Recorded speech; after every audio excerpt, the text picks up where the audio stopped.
Hi guys, Liz again, projectvanity.com. So today I am going to show you how I did this look. I'm just really getting ready for an event later. So I'm going to the Olay event just in BGC, so it's not so far. But I have about an hour to do this look. Marami akong kinamit na bago this time. If you're interested in seeing the products I used and the techniques as well, please keep on watching. I find that doing looks like this is really the best way to kind of test products for the first time and see how they look on camera and see how they wear. One of the things that I got recently and really liked is the Guerlain Lingerie the Peau liquid foundation. So this is, I think, their new formulation. And I'm using the Charm Stippling brush here. So what's the difference between like medyo luxury cosmetics versus just expensive cosmetics? I find like mga ganitong klaseng foundation smells so good. As in, ang bango niya. The coverage of this foundation is not what you would call heavy, agad-agad. Pero meron siyang skin evening properties, I guess you can say. So ang thin ng texture nito. And it has an orchid smell, which I think all Guerlain products have. So nice and floral and doesn't smell cheap or chemical at all. So that's what you're paying for, I guess. For concealer, I think I'm gonna go with the MAC Pro Longwear Concealer. Just applying that in areas where I need coverage. For my under eyes, I'm gonna use the Guerlain Multi-Perfecting Concealer. So this is another new release, and this is the shade O2. I know my metal palette is somewhere in my kit. Kaya tamad lang akong hanapin right now. So anyway, nalagay ko lang siya dito sa ilalim ng eyes, and I'm kind of extending it to my cheekbones para mag-highlight din siya. So what did I do ba today? I left the house around 6:30 a.m. Tapos tennis ako around 7. And then after tennis, I went on a meeting with this guy who has a machine that can listen to conversations online. How cool is that? I think it's interesting, and it might be useful at Project Vanity, so we're doing something together. Then I went home, worked on articles today, and now I'm shooting this and going to an event. That's basically what the typical day for me would kind of look like. Okay, so I blended the concealer na. Blend. There's really nothing like your fingers to blend concealer. It's the most efficient way. Okay. So after that, I'm gonna powder my face. I'm using the Innifsree No Sebum Mineral Powder. Using my brush. I'm just gonna set my makeup by really patting it on. For my lip balm today, I'm gonna use the Elizabeth Arden 8-Hour Cream. I think this is a tinted lip balm. Forgot the shade. Mukha siyang lipstick pero actually sobrang light ng tint ito.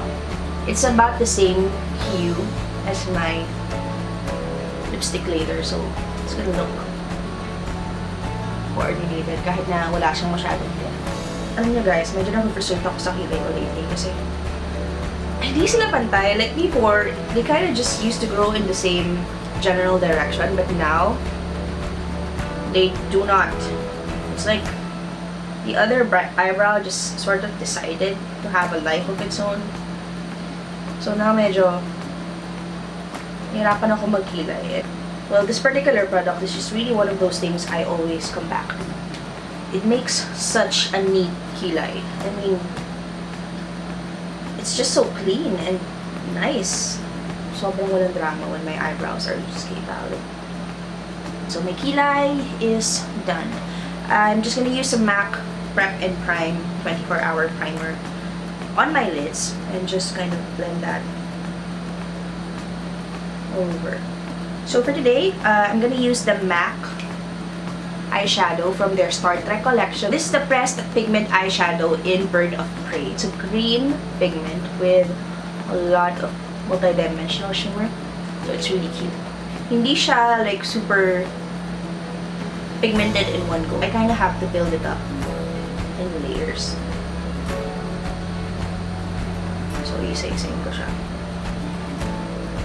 I'm not sure if the camera is picking that up, but it has such a nice muted shimmer to it. I'm going to do a nice subdued green smoky eye for today. So a lot of people have been asking me how to incorporate color in your eyeshadow looks, in their eyeshadow looks rather. And my tip is really to just use like one bold color and to just kind of make sure that it's blended really well with like basic colors that you should have in your kit. Right now, I like the Tartelette palette, which has these really nice blending shades here. So I'm gonna use the Tarte Jet Setter to kind of just really blend this green around my crease. So this is a taupey matte brown, light lang, nothing heavy. And I'm just dropping it right in the line of that smoky eye look. Medyo layers sa taas, no? Ganun green. So you want to work carefully and blend everything in small sections versus doing it in one big sweep. Picking up the Flower Child Matte Beige eyeshadow. I'm just really kind of blending that the edge of the taupe eyeshadow and kind of touching it to my brows a little bit, just under my brows. I'm just really using my finger and just patting it right before the blended part. I'm LSS with the song right now. Like while I'm talking to you, this song is just kind of playing in my head in a loop, and the song is called Tayo Lang.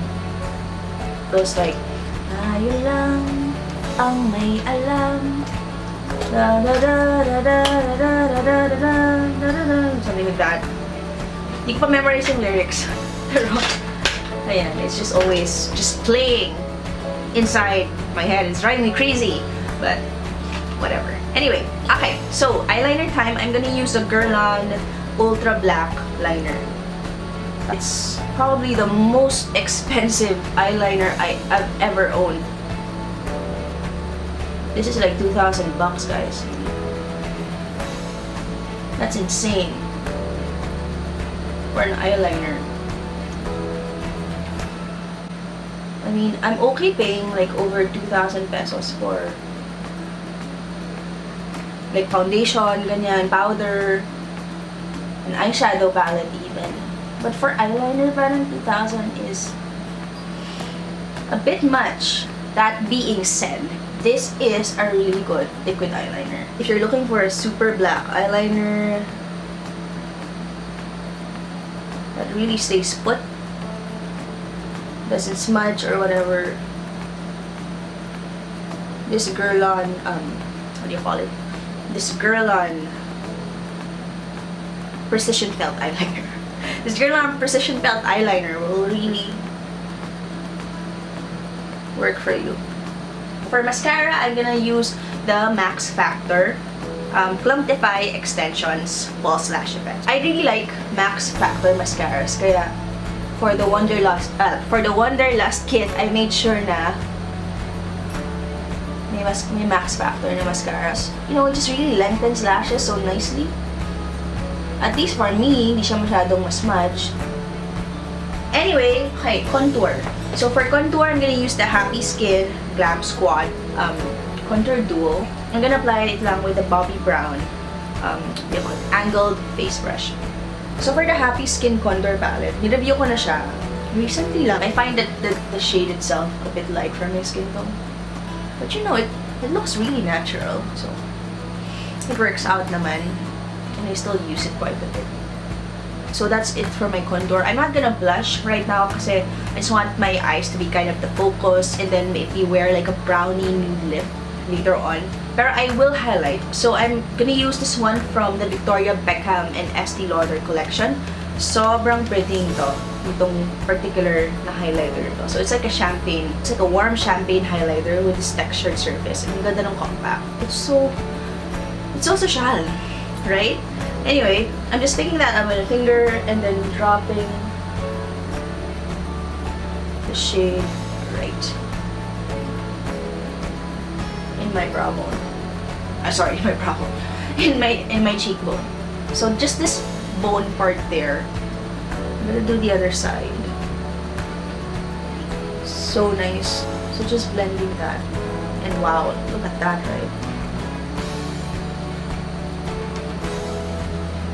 It's just so nice and dewy. So if you're looking for that Victoria Beckham super glowy skin, like sweaty skin, which is the exact term that they use to describe it, I think you're gonna like this highlighter. So it's so nice. Okay, so for the lips, I will go with, I'm gonna use the new one also from the Victoria Beckham and Estee Lauder collection. So this is Brazilian Nude. Ayan, ayan siya. So it's like a medyo medium coverage lipstick with a glossy finish. So ito yung lipstick ko. So this is the Victoria Beckham Brazilian Nude lipstick. You know, the collection with Estee Lauder. So ayan, ang ganda na packaging niya, diba? Sobrang wow, social. Yeah, this is my look. It's really kind of inspired by Victoria Beckham's looks for Estee Lauder, but of course I used a lot of different products. I did a green smoky eye, you know, just kind of really a simple fanned out look. And then I contoured my face, applied a really nice champagne highlighter, and then went with a sort of glossy, spicy looking brown lip. So ang ganda niya. And I'm ready for my event. I hope you enjoyed watching and you discovered a lot of new products along the way. So please don't forget to subscribe to Project Vanity Beauty here on YouTube. And of course, to read projectvanity.com for more tips and tutorials. Thanks! Bye!